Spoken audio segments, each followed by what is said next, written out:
থাকবো কি আছে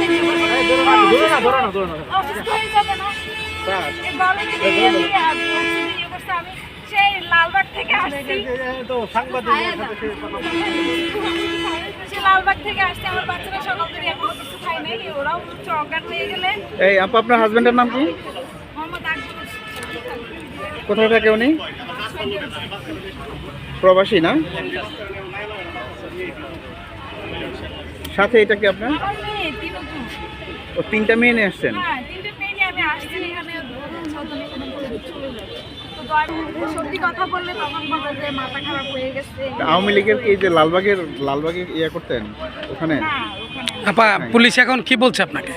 ওই যে পুলিশ এখন থেকে নিয়ে যাওয়ার জন্য ইয়ে করতেছে।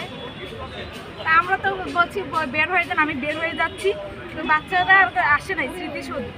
আমি বলছি যে দলে দুইটা ছবি নিয়ে দিই, ছবি নিয়ে নিয়ে যাচ্ছে আবার দাঁড় করাইছে আমার। এটা নিয়ে বেশি বাড়াবাড়ি করছে না।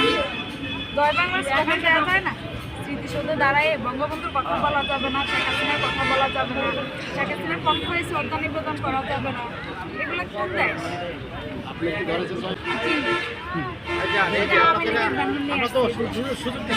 আওয়ামী লীগের ব্যানার নিয়ে দাঁড়ায় শ্রদ্ধা নিবেদন করছি।